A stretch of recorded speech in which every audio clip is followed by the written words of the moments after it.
Sun TV நேயர்கள் அனைவருக்கும் வணக்கம். இது நினைத்தாலே இனிக்கும். ஒவ்வொரு நாளும் நினைத்தாலே இனிக்கும்ல நிறைய அழகான விஷயங்கள் பார்த்துட்டு ரசித்துட்டு வந்துட்டு இருக்கோம். அந்த மாதிரி இன்னைக்கும் உங்களுக்காக நிறையவே சுவாரஸ்யமான இன்ட்ரெஸ்டிங்கான விஷயங்கள் காத்துட்டு இருக்கு. இன்னைக்கு ஆமா, நம்ம சூரிய சார் வந்துட்டு இப்போ ஒரு பயங்கரமான ஒரு பெர்ஃபார்மரா நம்ம வந்துட்டு பார்த்துட்டு இருக்கோம். ஆனா அவர் வந்துட்டு ஒரு என்டர்டெய்னர், ஒரு காமெடியன். அவர் வந்து சன் டிவியில் நடந்த ஒரு ஈவெண்ட்ல ஒரு சூப்பரான ஒரு காமிக்கல் ஸ்கிரிப்ட் ஒன்று வந்துட்டு பண்ணியிருக்காரு. அது வேற லெவலில் இருக்கும். அது என்னன்றதை இன்னைக்கு பார்த்துட்டு வச்சுக்கலாம் வாங்க. இன்னைக்காவது நம்ம ஹாஸ்பிட்டலில் அழைத்து பேஷண்ட் வர்றாங்களா? யாராவது நடு ஹாஸ்பிட்டலில் உட்காந்து கொரட்டை விளங்குனா மாதிரிதான் மலேசியாவில் விடுற கொரட்டை மதுரை வரைக்கும் கேட்கும் போல இருக்கே. Hello, yes coming. நோஸ் கம்மிங்கி இங்கே கம்மிங் ஆகி காம் நேரம் ஆச்சு. கண்ணை தர கப்பி யாராவது வந்தாங்களா? வந்தாங்க. யாரு வந்தாங்க? 2 பிச்சைக்காரனும் 2 கடங்காரனும். அப்படியே அங்கே பின்னாடியே போயிருக்க வேண்டியதானே. 7 மாசம் வாடகை எடுத்து வைங்க, நான் கிளம்புறேன். ஆகுன்னா இதுவே வாடகை வர கேட்குறேன். இல்லை, இன்னைக்கு பெரிய செக்கப்பு. அப்படியாவது நம்ம ஹாஸ்பிட்டலுக்கு யாராவது வருவாங்கன்னு போர்டு மாட்டியிருக்கமே. பேஷண்ட் யாராவது வந்தாங்களா? வந்தா நான் ஏன் தூங்க போறேன்? அதானே. டாக்டர் இருக்காரா? யாரு? பேஷண்ட் டாக்டர் இருக்காரா? வாங்க வாங்க வாங்க வாங்க வாங்க சார், வாங்க சார், வாங்க சார், வாங்க சார், பேஷண்ட் சார், வாங்க சார், வாங்க சார், வாங்க சார், வாங்க வாங்க வாங்க. என்ன சார், என்ன நடக்குதுங்க? ஒரு ஆஸ்பத்திரிக்கு வந்த ஃபீலே இல்லையே. ஏதோ சொந்தக்காரங்க வீட்டுக்கு விருந்துக்கு வந்த மாதிரிலாம் இருக்கு. இருக்காதா? அப்படின்னா எங்க ஹாஸ்பிட்டல்ல ரொம்ப நாளைக்கு அப்புறம் ஒரு பேஷண்ட், சாரி இல்ல, ரொம்ப நாளைக்கு அப்புறம் ஒரு லட்சணமான ஒரு முகம், பிரைட்டான ஒரு பேஷண்ட் பார்த்திருக்கேன் இல்லையா? சந்தோஷம் தான். வாங்க. எங்க ஊருக்குள்ளயும் இதே தான் சொல்றாங்க. லூசு பயலுங்க. இல்ல, வாங்க உட்காரு உட்காரு உட்காரு உட்காரு. அப்படியா? இப்படி உட்காரு. எதுலாவது ஒண்ணு உட்காருங்க சார். ஒண்ணு பண்ணுவோம் சார், கொஞ்சம் செக் பண்றது இந்த பக்கமா வச்சு பண்ணுங்க சார். கொஞ்சம் வெளிச்சம் வச்சு பண்ணுங்க சார். அப்படிங்களா? ஆமா சார். முகத்துல லைட் படனே. வாங்க சார். அடிக்கிற அப்ப கூட எவ்வளவு லாஜிக் பாக்குறாங்க. வாங்க. இப்போ என்ன பண்ண போறீங்க சார்? உட்காரு உட்காரு உட்காரு உட்காரு உட்காரு உட்காருவா. உட்காரு. என்ன பண்ண போறீங்க? உங்களை செக் பண்ண உட்காருங்க. ஓ, செக் பண்ண போறீங்களா? சரி. உடம்புல என்ன இருக்கு? எனக்கெல்லாம் உடம்புல ஒண்ணுமே இல்லை. அப்பெல்லாம் சொல்லக்கூடாது. ஏதாவது இருந்தாதான் இது பாடி, எதுவுமே இல்லைன்னா இது டெட் பாடி. சொல்லுங்க, உங்க உடம்புல சுகர் இருக்கா? பாடியில சுகர் கிடையாது, வீட்டுல ஜாடியில இருக்கு. பாரியா? பிரஷர் இருக்கா? வீட்டுல குக்கர்ல இருக்கு, இங்க பாடியில கிடையாது. பிபி? 2 தவில் இருக்கு. பரவாயில்லையா? அடடே, ரைமிங். இந்த கிட்னில ப்ராப்ளம் எல்லாம் இருக்குமே. கிட்னி, பட்னி, சட்னி, இந்த 3மே நமக்கு ஆகாது, வராது. வெளியே ஃப்ரீ செக்அப்னு போர்டு போட்டுருந்தீங்கல்ல, நாங்கெல்லாம் ஃப்ரீ செக்அப் அப்படின்னாலே ஃப்ரீ அப்படின்னு சொல்லுவாங்களே. ஃப்ரீயா கொடுத்தா ப்ளீச்சிங் பவுடரையே சோறு மாதிரி பிசைஞ்சு அடிப்போம். அடடே, ஃப்ரீ செக்அப்னு போட்டுல. ஆமா, கேளத அதையும் பண்ணி பார்ப்போமே அப்படின்னு பெருந்தன்மையோட உள்ள வந்துருச்சு. கவர்மெண்ட் ஹாஸ்பிட்டல்ல குடும்ப கட்டுப்பாடு கூட பிரியாதான் பண்றாங்களா? பண்ணிட்டு போறீங்களா? சரி சரி சரி சரி, உட்காருங்க உட்காருங்க உட்காருங்க உட்காருங்க. டாக்டர் இப்படியே பேசி இருக்கிறதும் போயிட்டு போகுது. சரி, ஓகே மேடம், போக மாட்டேன், லாக் ஆயிட்டால. சரி, இப்போ உங்களை செக்அப் பண்ணுவோமா? செக்அப் நர்ஸ் பண்ணுவாங்களா? ஏற்கனவே பண்ணியாச்சு. அவ 3 மாசம் முழுகாம இருக்கா. என்னது? இல்ல, நர்ஸ் என்னைய செக்அப் பண்ணுவாங்களான்னு கேட்டேன். ஓ, அப்படியா? அப்ப அதுக்கு ஜிஎஸ்டி போடுவான். பரவாயில்லையா? ஜிஎஸ்டியா? ஆமா. இதுக்கு நீங்களே செக் பண்ணிடலாம் doctor. Very good very good. Checkup ஆரம்பிமா? தயவு செய்து ஆரம்பி. நர்ஸ், நீங்க போயிட்டு அந்த பேனாவும் பேப்பரும் கையில் எடுத்துக்கங்க. எஸ். நீங்க கண்ணை முடுங்க, கடவுளை வேண்டிக்கங்க. இதாங்க, இதை காதுல மாட்டிக்கங்க. இது என்னது? இது பிசியோதெரப்பி மாதிரி மியூசிக் தெரப்பி. நீங்க காதுல போட்டு பாட்டு கேட்டுட்டே இருந்தீங்கன்னா நாங்க செக்அப் பண்ணிடுவோம். ஓ, பாட்டெல்லாம் போடுவீங்களா? ஆமா, குத்து பாட்டா போடுங்க. கொஞ்ச நேரத்துக்கு அப்புறம் டெத்து பாட்டே வரும். நர்ஸ் நோட் பண்ணிக்கிட்டீங்களா? எஸ். இருங்க, நல்ல ஒரு 20-25 பவுன் செயின் போட்டிருக்கேன். நோட் பண்ணிக்க. ஒரு வாட்ச் ஒன்று போட்டிருக்கேன், ஒரு வாட்ச், தங்க வாட்ச். அப்புறம் கையில ஒரு செயின் ஒரு 3 பவன் தேரும். 5 பவன் அவனே சொல்லிட்டேன். அப்புறம் இந்த வரல 2 தங்க மோதிரம், இந்த வரல ஒரு மோதிரம், மொத்தம் 3 மோதிரம் போட்டிருக்கேன். உள்ள வரும்போது 4 போட்டிருந்தப்பல அது ஓப்பனிங்ல ஒன்று நான் உருகிட்டேன். குறுக்கு கொஸ்டின் கேட்கக்கூடாது. எல்லாம் நோட் பண்ணிட்டியா? Yes. இந்த மிஸ்ஸில் ஒரு 7-7.5 லட்சம் தேரும். இவனை வச்சு செய்வோம் அந்த பேஷண்ட். ஓகேவா? பேஷண்ட் சார், என்னது பாட்டிலையும் போயிட்டே இருக்கேன் சார். சார் முடிஞ்சிருச்சு, இந்த முடிஞ்சிருச்சா? மியூசிக் தெரப்பி முடிஞ்சிருச்சு. Very good sir. என் பாடி என்ன கண்டிஷன்ல இருக்கு? பாடி பல்கா தான் இருக்கு, பட் பாட்ஸ்ல அங்கங்க பல்ப் வாங்குது. No emotion. No emotion. அடுத்த செக்அப் பண்ண கிளியர் ஆயிடும். இல்ல சார், நான் நின்னுக்கிறேன் சார். அப்படிங்களா? சரி, ஓகே. தீப்ஷி, எஸ், அடுத்ததா நம்ம நினைத்தாலே இனிக்கும்ல வந்துட்டு ஒரு சூப்பரான ஒரு இன்ட்ரெஸ்டிங்கான ஒரு விஷயம் தான் வந்துட்டு பார்க்க போறோம். இப்போ ஒரு படத்துல வந்துட்டு ஹீரோ ஹீரோயினோட அந்த கெமிஸ்ட்ரி மட்டுமே ஒர்க் அவுட் ஆனா வந்துட்டு அது பத்தாது. காமெடி வந்துட்டு பயங்கரமா ஒர்க் அவுட் ஆகணும். Yes. காமெடியன்ஸ் கிட்ட இருக்கிற அந்த கெமிஸ்ட்ரியுமே வந்துட்டு பயங்கரமா ஒர்க் அவுட் ஆகணும். அப்பதான் வந்துட்டு இன்னும் சுவாரஸ்யமா இருக்கும். ஒரு ஷோல ஒரு சூப்பரான ஒரு சுவாரஸ்யமான ஒரு விஷயம் வந்துட்டு நடந்திருக்கு. விவேக் சாரும் செல்முருகன் அவங்களோட காம்போ வந்துட்டு சூப்பரா ஆன் ஸ்கிரீன்லயும் நம்மளுக்கு வந்துட்டு தெரியும். இதே மாதிரி ஆன் ஸ்டேஜ்லயுமே வந்துட்டு வேற லெவல்ல பட்டையை கிளப்பியிருப்பாங்க. அது என்னன்றதை பார்த்து தெரிஞ்சுக்கலாம் வாங்க. எந்த கிளாஸ்ப்பா படிக்கிற? நான் 4th standard B section. Class miss பேரு மிஸ் ரோசி. ஏய், அதெல்லாம் உன்கிட்ட கேட்டனா? Sorry uncle.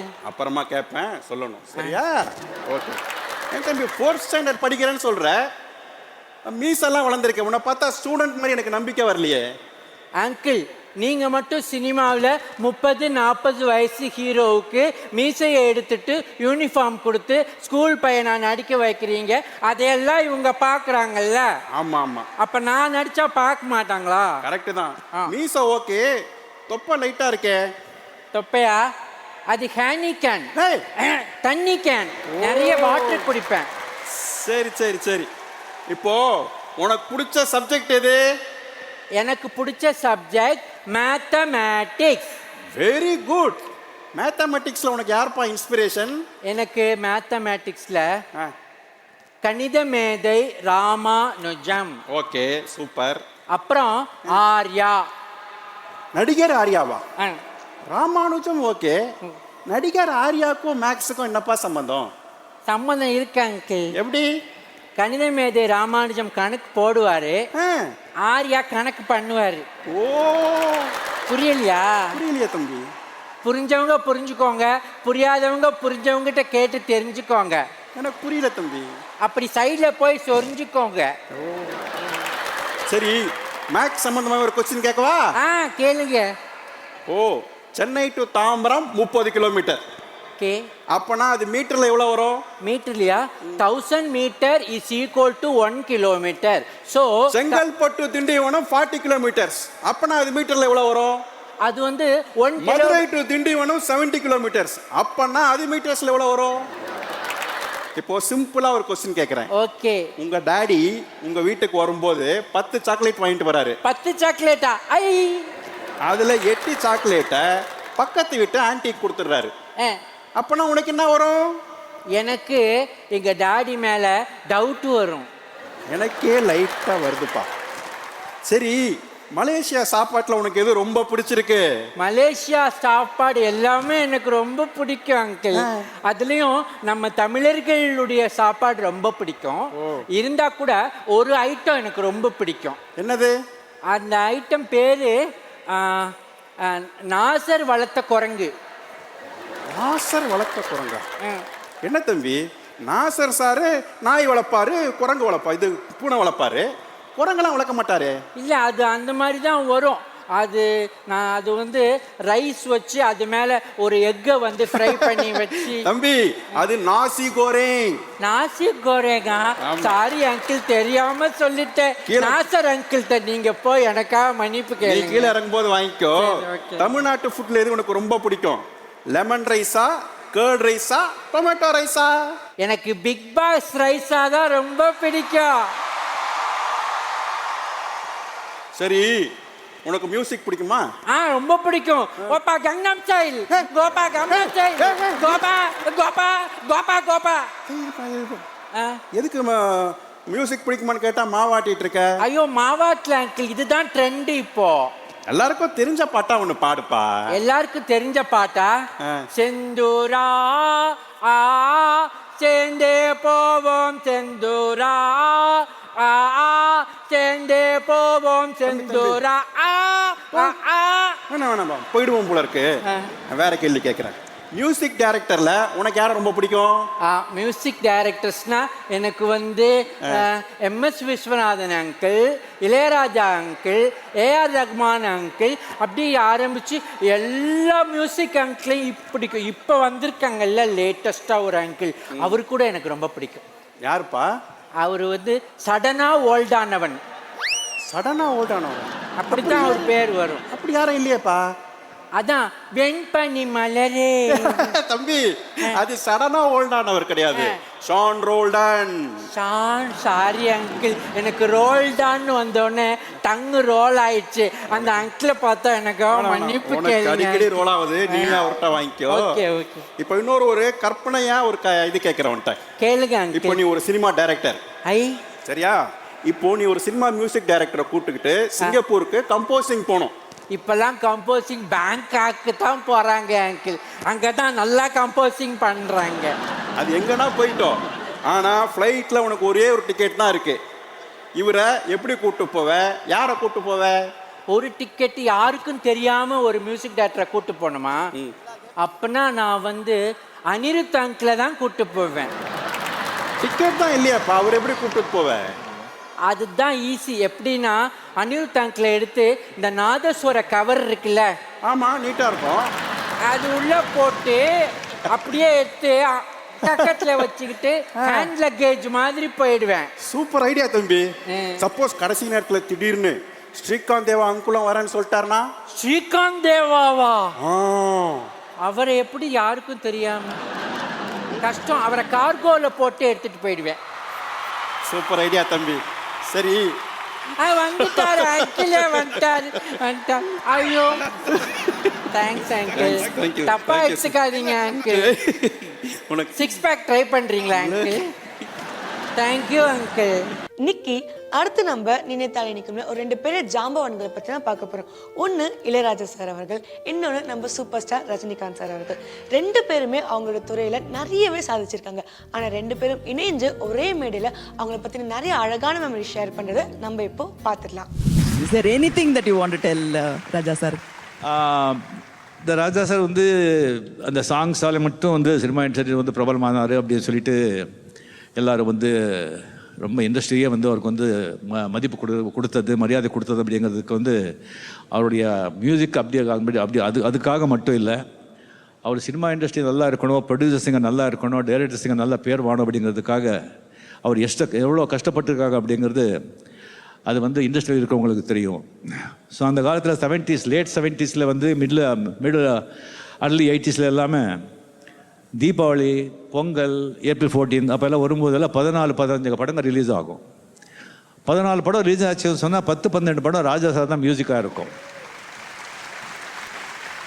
ஸோ ரீரெக்கார்டிங் வந்து ராஜா சார் எந்த படத்துக்கு பண்ணுவாங்கன்னு சொல்லி க்யூவில் நிற்பாங்க. அவர் வந்து ரீரெக்கார்டிங் பண்ணி கொடுத்துட்டாங்கன்னு சொன்னால் ப்ரொடியூசர்ஸ் எல்லாம் வந்து படம் சூப்பர் ஹிட் ஆன மாதிரி வெளியே வர்றாங்க, ராஜா சார் வந்து ரீரெக்கார்ட் பண்ணி கொடுத்துட்டாங்க அப்படின்னு சொல்லிட்டு. ஒரு நாளைக்கு வந்து 3 படம் ரீரெக்கார்டிங் பண்ணியிருக்காங்க இந்த மகான். தூக்கம் இல்லாமல் இப்போ வந்து ஒரு படம் வந்து 30 நாள் ஆகும் ரீரெக்கார்டிங் பண்ணுறதுக்கு. நான் தப்பாக யாரையும் சொல்லலை. ப்ரொடியூசர்ஸ் கஷ்டப்படக்கூடாது அப்படின்னு சொல்லிட்டு அது எத்தனையோ டைரக்டர்ஸுகள் வந்து கூப்பிட்டு கதை சரியில்லைன்னு சொன்னால் அந்த கதையை சரி பண்ணி அந்த கதையை இவரே வந்து சுச்சுவேஷன் கிரியேட் பண்ணி சாங் போட்டு ஹிட் ஆக்கிற படங்கள் எத்தனையோ படங்கள் அண்ட் எத்தனையோ ப்ரொடியூசர்ஸ்க்கு வந்து அவர் வந்து பணம் வாங்காமலேயே வந்து நீ பணம் கொடுக்க வேண்டாம் போன்னு சொல்லி விட்டுருக்காங்க எத்தனையோ ப்ரொடியூசர்ஸுங்க. அது நிறைய பேருக்கு தெரியாது. அதனால தான் அவர் காலில் வந்து எல்லாருமே விழுறாங்க. அண்ட் ஒரு உண்மை நான் சொல்கிறேன், அவர் வந்து 1000 எத்தனையோ பாடல் இது பண்ணியிருக்காங்க. அந்த பாட்டில் வந்து இப்போ வந்து பார்த்தீங்கன்னு சொன்னால் 60% வந்து பல்லவி வந்து ராஜாசாமி அவர் தான். மிகப்பெரிய கதாசிரியர் பாடலாசிரியருடைய பாட்டாக இருந்தனா கூட 60 to 70% பல்லவி ராஜா சார் அவரது தான். அண்ட் ஈவன் வேறு லிரிக்ஸ் வேறு லைன்ஸ் எல்லாம் வருதெல்லாம் அவரது தான். ஸோ அது வந்து அவர் வந்து எப்படி சொல்கிறது அப்படின்னு சொன்னால் அவர் வந்து ஒரு பெரிய ஒரு மியூசிக்காக மட்டும் இல்லை, சினிமா இண்டஸ்ட்ரிக்காக ஒரு தியாகமே செஞ்சுருக்காரு.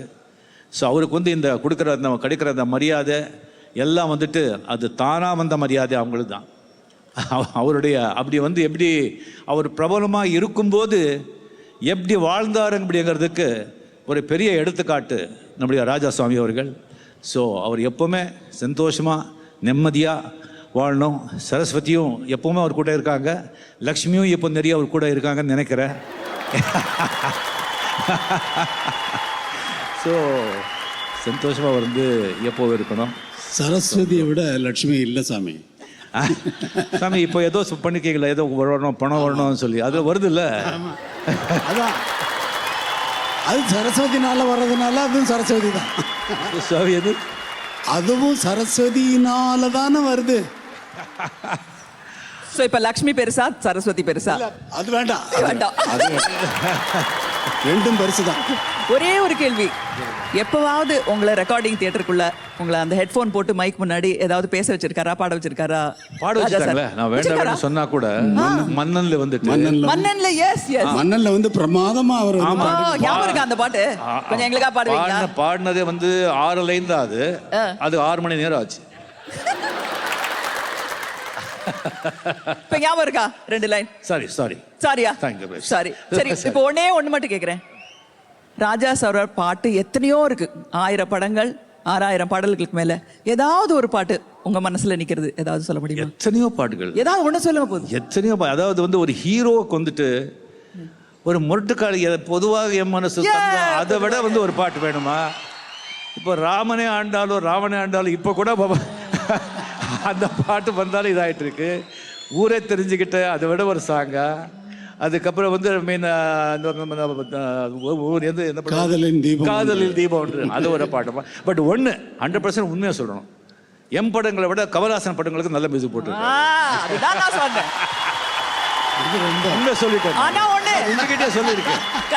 சொல்லியிருக்கேன். எப்பவுமே இவர் அப்படி சொல்லுவாரு. அவரும் வந்து என்ன இருந்தாலும் நீங்க அவருக்கு தான் நல்லா பாடுறீங்கன்னு அவர் சொல்லுவார். இல்ல என்ன நம்புறீங்கல்ல நீங்க? நான் உங்களை தான் நம்புறேன். சரி, எனக்கு தெரியும் அவங்க 2 பேருக்குள்ள இருக்கிற உறவு எனக்கு தெரியும். இல்ல அப்படி இல்ல, எனக்கு வந்து மியூசிக் தான். அது யாருக்கு போடுறேன்னு இல்லை. ஏன் ராமராஜன் படத்துக்கு போடலையா?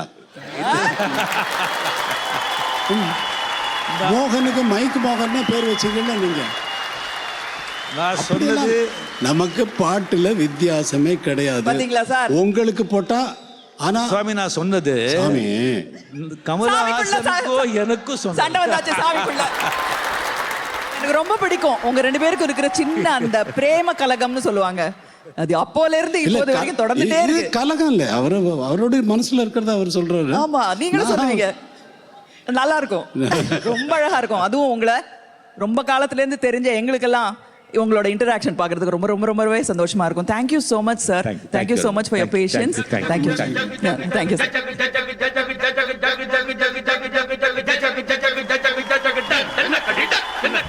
இன்னைக்கு அவங்க 2 பேர்களுடைய பாடல்கள் மாதிரி அவங்க 2 பேருக்குள்ள இருக்கிற அந்த மொமெண்ட்ஸ்மே ரொம்ப அழகா இருந்துச்சுல. ஆமா, இன்னைக்கு நினைத்தாலே நிக்கணும் நிறைய அழகான விஷயங்களை பார்த்தோம், ரசிச்சோம். இதே மாதிரி நாளைக்கும் உங்களை பல விதமான அருமையான விஷயங்களோட வந்து சந்திக்கிறோம். Until then, this is Deepshi Plessy and Nikki signing off from நினைத்தாலே இனிக்கும்.